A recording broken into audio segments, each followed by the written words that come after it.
अब ईरान के द्वारा इजराइल पर मिसाइल से भीषण हमले के बाद वेस्ट एशिया का माहौल एक बार फिर से गर्म हो चुका है और इस बीच दुनिया भारत की ओर देख रही है, क्योंकि अभी तक कई देशों के बीच चल रहे युद्ध में जिस भारत का जिक्र भी नहीं होता था, वह भारत इस बार ईरान और इजराइल की जंग के बीच केंद्र में आ चुका है और ईरान मदद के लिए भारत की गुहार लगा रहा है कि भारत किसी न किसी तरीके से ईरान की मदद करे, क्योंकि ईरान ने एक साथ 180 से भी ज्यादा मिसाइल से इजराइल पर एक साथ अटैक तो कर दिया है, लेकिन इसके बाद इजराइल भी शांत नहीं बैठने वाला है और उन्होंने सीधा ईरान को धमकी दिया है कि वह इसके जवाबी हमले के लिए तैयार रहे और ईरान को इसमें डर है कि कहीं इजराइल परमाणु बम से हमला न कर दे, इसलिए ईरान भारत से मदद की गुहार लगा रहा।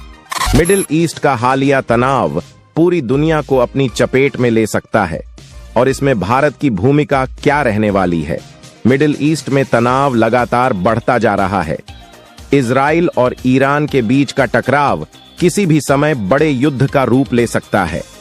इस पूरे मुद्दे में एक नई चर्चा छिड़ी है और ईरान के राष्ट्रपति ने हाल ही में एशियाई देशों से इजराइल के खिलाफ समर्थन की अपील की है। अरब देशों की दूरी और उनके अमेरिका और इजराइल के साथ बढ़ते संबंधों के चलते ईरान ने अब एशियाई देशों की ओर रुख किया है।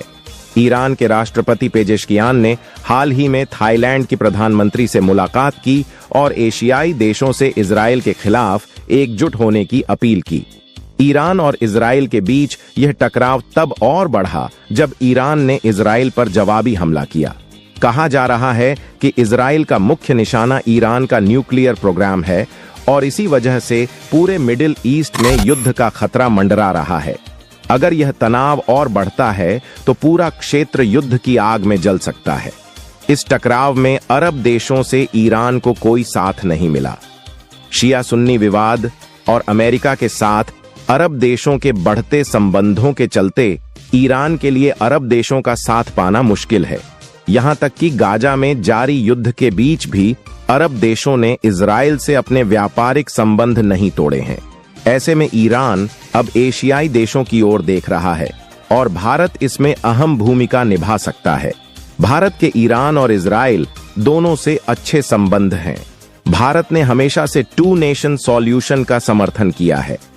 अगर भारत इस मिडिल ईस्ट के तनाव को कम करने में कदम उठाता है तो इससे वैश्विक कूटनीति को नई दिशा मिल सकती है।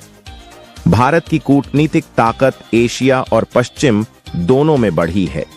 अमेरिका भी मानता है कि भारत रूस यूक्रेन युद्ध में शांति स्थापित करने में महत्वपूर्ण भूमिका निभाई है। अगर भारत मिडिल ईस्ट में बढ़ते इस तनाव को रोकने में आगे आता है तो पश्चिमी देश भी उसका समर्थन कर सकते हैं। हाल ही में G7 देशों की एक आपातकालीन बैठक हुई जिसमें इजराइल पर ईरान के हमले की निंदा की गई और कहा गया कि इजराइल को आत्मरक्षा का अधिकार है, लेकिन अमेरिका ने इसके लिए एक लक्ष्मण रेखा भी खींच दी है। अमेरिका ने कहा है कि अगर इजराइल ईरान की न्यूक्लियर फैसिलिटीज पर हमला करता है तो अमेरिका उसका साथ नहीं देगा। मिडिल ईस्ट के इस संघर्ष का असर सिर्फ उस क्षेत्र तक सीमित नहीं रहेगा, बल्कि यह पूरी दुनिया पर छा सकता है। सवाल यह है कि क्या भारत इस तनाव को कम करने में एक निर्णायक भूमिका निभा सकता है और क्या एशियाई देश इजराइल के खिलाफ एकजुट होंगे? आने वाले समय में यह देखना दिलचस्प होगा कि यह टकराव कैसे आगे बढ़ता है। अगर आपको लगता है कि भारत इस संघर्ष में क्या भूमिका निभाएगा तो नीचे कमेंट में अपनी राय जरूर दें।